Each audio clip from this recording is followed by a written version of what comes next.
Chapter 41 Once Upon a Broken Heart. Gasping wails and a few harsh grunts consumed the amphitheater. "Stop them!" Evangeline cried. "None of them would be pleased if I did that," Chaos said. "All the humans have been waiting for this night. Why would anyone want this?" Evangeline watched helplessly as chains rattled in a number of human-sized cages were lowered to the checkered ground.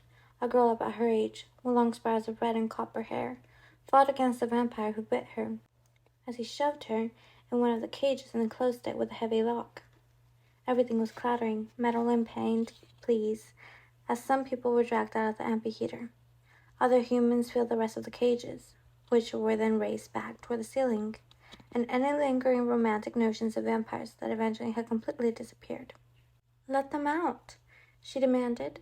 She might have done something terribly reckless then, like grab for anything with weapon potential and toss it toward the cages, but Jack's hand slid across the rail and entwined his cold fingers with hers.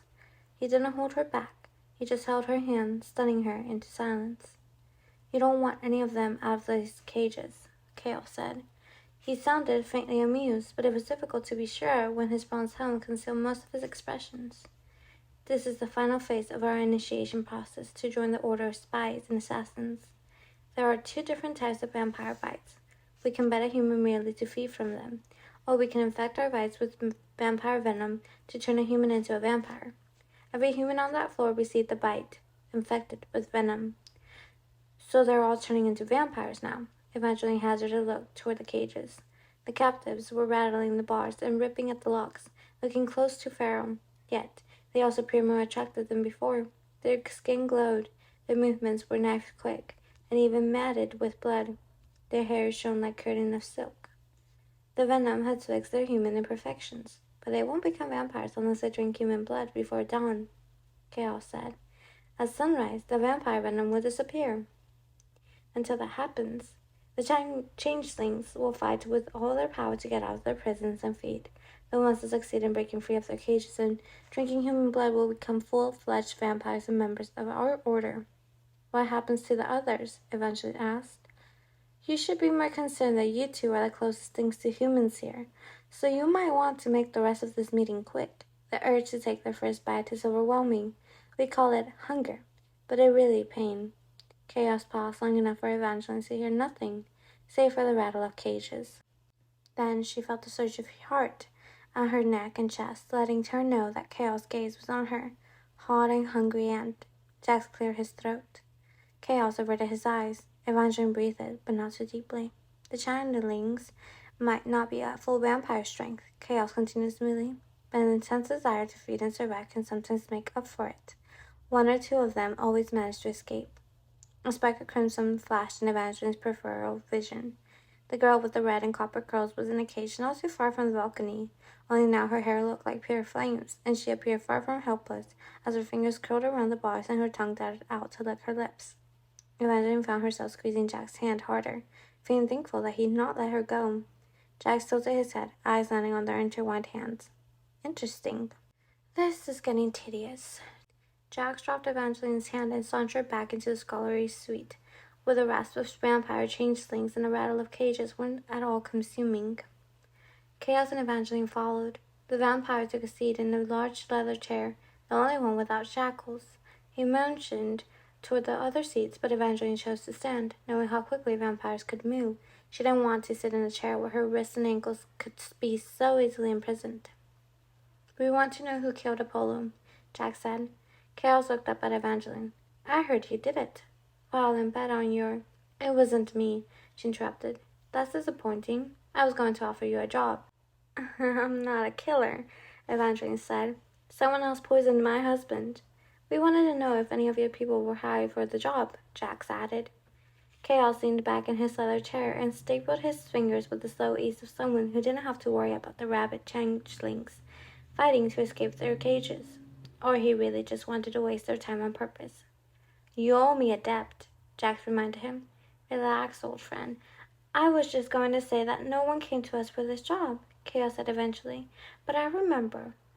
About a week ago, I think it was the evening of Nocturne Never Ending, my potions master received a rare request for a bottle of malefic oil." "What's malefic oil?" Evangeline asked. It's a very effective method of murder, Chaos replied. It's not typically popular since it takes up a killer's skill to work with. Most toxins have the same type of effect on every human, making them easily detectable and sloppy instruments of death. But if you have the spell and the preternatural skills to combine malefic oil with the blood, the tears, or the hair of a person you wish to kill, it is only toxic to that person. Evangeline tensed, thinking of the last time she'd seen Apollo, his chest covered in a glistening substance that looked like oil. Who asked for this poison? Jack said. I wasn't there when the request was made, Kyle said. I only know it came from a female, and I wager she's the witch. It takes a fair amount of power and a spell to properly combine the ingredients. Evangeline instantly thought of Marisol and her cooking spells book. But why would Marisol want to kill Apollo? Apollo had given her a new home and restored her reputation. It also didn't make sense for Marisol to go to the trouble of securing a rare toxin that would only work on the prince, and then also poison a bottle of wine with something that could kill anyone who drank from it. Unless two different people had been trying to commit murder. But that still didn't mean Marisol was involved. The Fortuna matriarch had already tried to kill Evangeline once, although Kristoff had written that the matriarch had suffered from a fall, and that had stolen some of her memories, making her an unlikely suspect. Is there anything else you can tell us about the woman who bought the owl? Evangeline asked. Chaos toyed with the chain hanging from his neck and shook his head. If that's all you have, this doesn't clear our debt, Jack said. We should leave. Wait. Evangeline's eyes were still on the chain around Chaos' neck. She hadn't noticed it before. When it had been flat against his leather armor, the chain and the medallion at the end of it had blended in. But now that the chain was in Chaos' hands, Evangeline could see the aged medallion clearly enough to make out the symbol of it. The head of a wolf wearing a crown, the same symbol that had been burned into the door of the library, the door that all the books on the Valors were locked behind. Maybe it was just a coincidence, but it felt like a clue. Chaos might not have been able to identify Apollo's killer, but what if he knew something about the Valerie Arch and what really had been locked behind it? She knew that wasn't why they were visiting the vampire, but it was reason that Jax had sabotaged the course of her life. Where did you get that medallion? She asked. Chaos looked down as if it weren't even aware of the object he'd been toying with. I took this from Wolfic Valor. We don't have time for this, Jax groaned. An impressive crash came from the amphitheater. A cage had fallen to the floor. The vampires inside the other room all clapped. Evangeline looked up to the balcony. The vampire changeling inside the fallen cage had yet to break the lock, but given the way he fought with it, all teetering fingers and fearless growls, Evangeline doubted this young man would stay imprisoned much longer. They needed to leave soon, but Chaos had just said that he'd taken the medallion around his neck from Wolfric Valor. Chaos had been alive at the same time as Wolf Valor's. Jax had told Evangeline that Chaos was as old as the North, but she hadn't realized the implication of that information until now.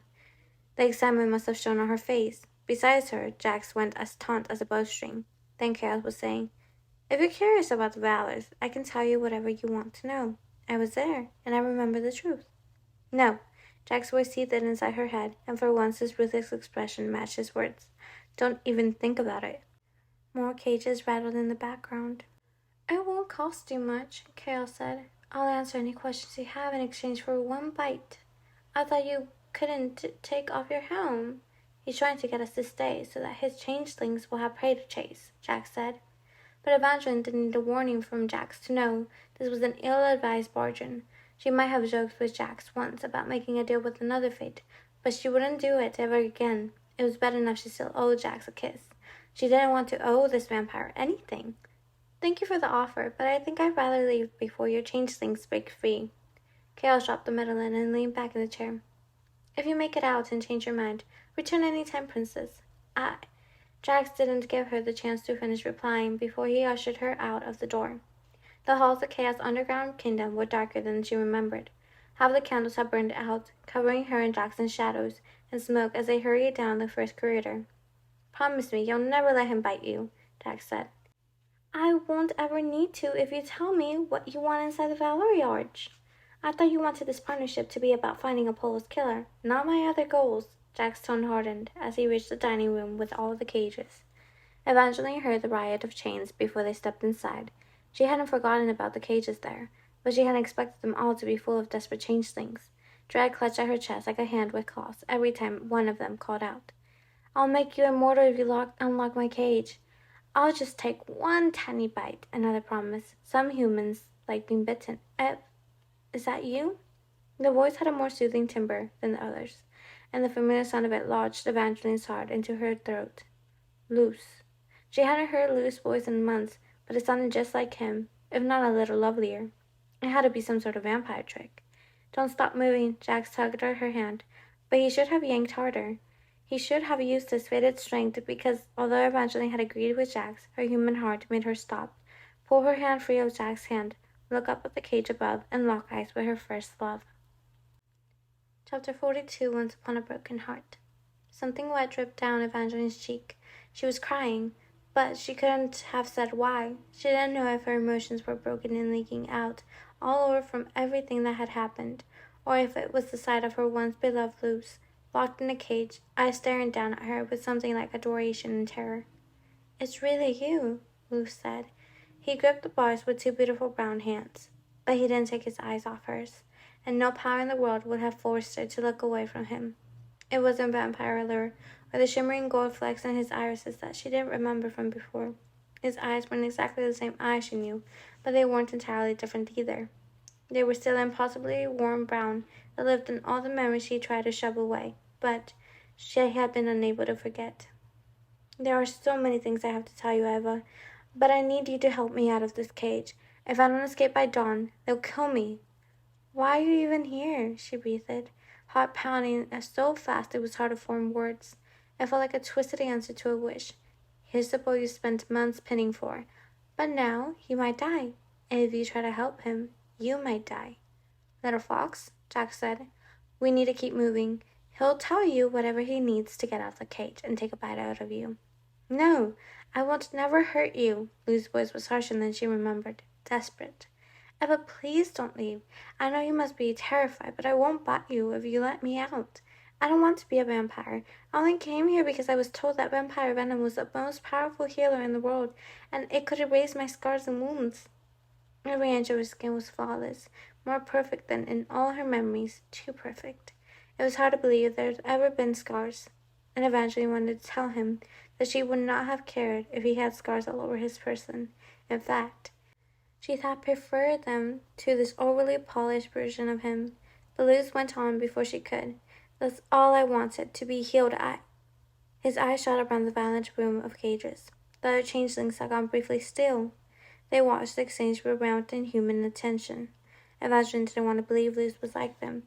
His voice was pure human emotion, but when she searched beyond his eyes, he looked like the others, dried blood marrying the warm brown of his throat and staining the white of his shirt. "I don't want this, I swear." "He's lying." Jax grabbed her Evangeline's wrist and pulled. She couldn't blame him. This wasn't the only room full of almost vampires, but Luz wasn't a vampire yet. "Eva," Luz pleaded, "I know you have every reason to hate me. I know I broke your heart, but I was under a curse." Jack's grip on Evangeline's wrist slipped. "Did you say a curse?" she asked, and suddenly Luz no longer felt like the wrapped product of a wish. He felt like a truth that she was afraid to touch. Evangeline had felt half mad for the last couple of months, wondering if Luz really was cursed, or if she just conjured the idea of a curse as a way to survive his rejection. Jack's cold hands tugged again on hers, another warning that it was time to go, but Evangeline ignored it. "What kind of curse were you under?" she asked. Luz let go of the bar to run her hand through his hair, a familiar and terribly human gesture that brought another pang to her heart. "I didn't realize it until tonight, until the vampire venom was in me and suddenly my head cleared. I can't describe what it was like before. All I know was that your stepsister was all that I could think about. She was the reason I came here. I needed to be perfect for her. After I got mauled by the wolf, my scars weren't sexy scars." "He just said sexy scars," Jax drawled.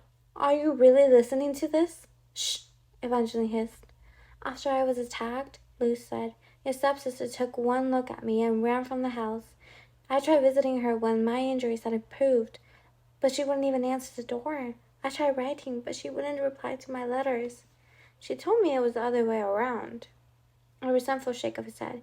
"She's a liar. If Marisol had written me, I could have ignored her letters even if I wanted to.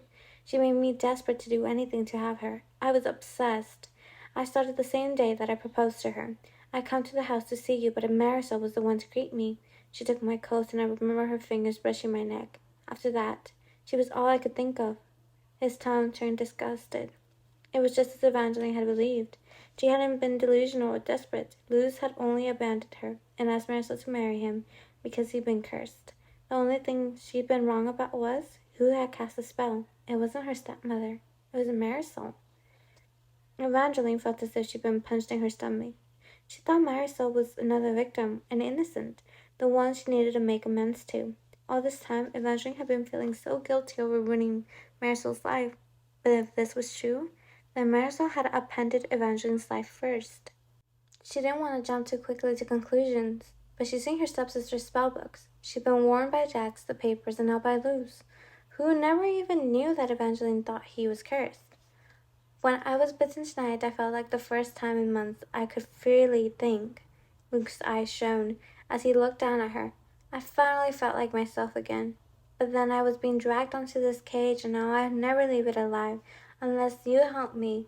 If you're scared, you don't have to unlock it. Just hand me one of the weapons from the walls, and I can break the lock myself. Then I'll prove to you that I don't want to be a vampire. All I want is you, Eva." "Don't even consider it," Jax said. But she stared at Luz one more through the bars. "I can't leave him like this. Evangeline, look at me." Jax cupped her cheeks with his cold hands and met her eyes with a brutal stare, as if he could break the spell that Luz had put her under. But she wasn't under any vampire allure. She wasn't sure if a part of her still loved Luz. Her feelings were just a jumbled and chaotic mess. Right now, she primarily felt the need to survive. Love felt like a distant luxury. But she couldn't walk away from Luz and leave him here to die. He was a victim in all of this. He was the one put under a spell, then turned to stone, attacked by a wolf, and now put in a cage. "This is partly my fault," she whispered to Jax. "No, it's not. I already told you I had nothing to do with the wolf." Jax spoke quietly yet firmly. But even if Jax was telling the truth, that didn't change what she needed to do. She pulled free off his hands. What happened next was a strangled blur. Evangeline still wanted to think she wasn't under a spell, but maybe she was a little entranced, and not by vampire allure. She was feeling the return of her hope. Evangeline knew that Luz could never go back to being the boy he was, and she stopped being the girl she was. That girl would have believed that seeing Luz again meant that something wonderful would happen, that they receive a happy ending after all. But all this meeting guaranteed was that they would have a different ending. What sort of ending still had to be determined, but it would certainly be better than this. Even if Luz wasn't happily ever after, she couldn't let their story finish here, with him in this cage and her running away. Evangeline found a blue short sword on the wall with a heavy hilt and a polished blade. It looked strong enough to break a lock, but it wasn't too heavy for her to lift. Other changelings cried out, asking for weapons and promising all sorts of things in exchange. They started battling with our cages again, filling the dining room with a cacophony of violent sounds as Evangeline climbed up onto a chair and used both hands to lift the sword above her head. Luz grabbed the blade, not caring about it, sliced into his hands. "Thank you, Eva." He smiled, but it wasn't the crooked, boyish grin that she'd fallen in love with. It was pulling back over sharp white fangs that were growing longer. "We're leaving now." Jax took her hand, urging her down from the chair and propelling her into motion. A crash sounded, making her trip over her feet as she started to run. Luz had already broken the lock with the hilt of the weapon. The door of this cage dangled open. He was loose and feral, and the worst mistake she had ever made. "Sorry, Eva." Luz leaped to the ground in a graceful arch, bared his fangs, and launched toward her.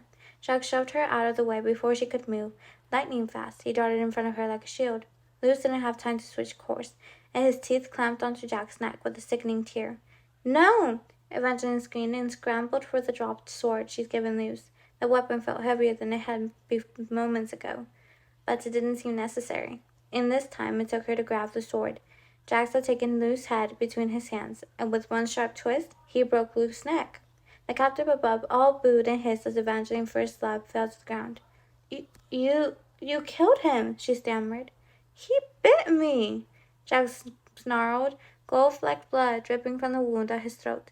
"I wish I killed him, but I didn't. He's a full-fledged vampire now. The only way to permanently kill one off is to cut off its head or shove a wooden stick through its heart." Jax reached for the sword in Evangeline's hands.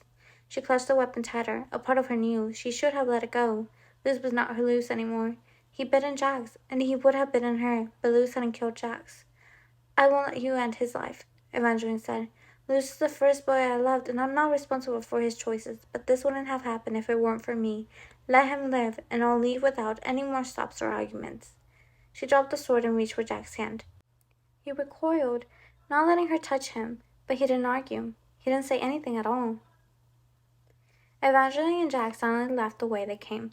She struggled to keep up with Jack's long strides as the rattle of chains and cages continued to chase them. Yet it was the silence that was starting to make her uncomfortable. Jax wasn't the sort who talked simply to fill the quiet, but Evangeline couldn't shake the feeling that there was more than quiet between them. Minutes ago, he saved her life. He had jumped in between her and Luz without even thinking. She knew Jax needed her alive because of the Balayage prophecy, but he acted out of pure instinct. He'd been scared for her when she'd been threatened. But now, he wouldn't even look at her. His teeth grounded together as he took the stairs, jaw tight, eyes focused, knuckles starkly white. Was he in pain from the bite? There was a smear of blood on his pale neck, but it wasn't that much. Luz hadn't wounded Jax too deeply. But Luz had bitten him. Jax was probably still testy about that. But that didn't seem quite right. Evangeline remembered the way Jax had nearly dropped her wrist earlier when Luz had said that he'd been cursed. Jax had been thrown off kilter. Then, had he been surprised to learn that Luz had truly been under a spell? Or had it been something else? Had Jax been unsettled that Evangeline had finally learned the truth about Luz? Luz had said Marisol cursed him, but what if she hadn't achieved it on her own? Evangeline felt a sudden wave of sick on top of everything else. Did you curse him? Evangeline asked. Did you make a deal with Marisol and put a spell on Luz or that? You can stop right there, Jax cut in. I already told you that I think about your stepsister. I did not make a deal with her, and I never will. Then why were you so alarmed that Luz revealed he'd been under a spell? It was a terrible thing, and you have absolutely no sense when it comes to him. Jax all but growled, jaw clenching in between his words. For most people, I'm the worst thing that can happen to them, but not you. It's as if you want the boy to destroy him when he's only human, or he was until you helped him change. Evangeline wanted to argue. She didn't care that Jax was clearly right about Luz, and that she actually believed him about not having made a deal with Marisol, which gave him an unexpected feeling of relief. But Jax still didn't have to be so cruel about it just because she couldn't shut off her feelings the way he did. She knew there were downsides to feeling deeply. It could get in the way of logic and reason, but shutting off emotions was just a treacherous. Evangeline took her frustration off the stairs, quickening her pace and past Jax, and they took another flight. They finally reached the levels where shackles no longer clung to walls, and Evangeline could no longer hear the desperate sounds of vampires' changelings. And yet, she still felt the occasional bite of heat on her throat. Usually it hovered right over her pulse, but just then, she felt it on the back of her neck. She quickly took another set of steps and reached a well-lit landing, where at last she saw the glowing doorway that would take them outside, but the burn at the back of her neck was becoming impossible to ignore. And why couldn't she hear Jax anymore? Jax? Evangeline broke off as she turned. Jax was so close, too close, whisper close. She should have heard him right behind her, but he was eerily silent, and his appearance, it had changed. Your hair. The blue was gone. It was gold once more, shimmering and brilliant and absolutely magnificent. She shouldn't have stared. Staring at Jax was never a good idea, but it was impossible to pull her gaze away. His skin was flushed with color, and his eyes were brighter as well, a radiant safari blue. He looked like part of an angel, part fallen star, and completely devastating. Evangeline, stop looking at me like that. You're making this much more difficult. Jack spoke between clenched teeth, but she still caught a glimpse of his sharpened incisors, which now looked strangely like fangs. There are two different types of vampire bites, Chaos had said. We can bite a human merely to feed from them, or we can infect our bites with vampire venom to turn a human into a vampire. She sucked in a sharp breath. Luz hadn't just bitten Jax to feed. He infected you with venom.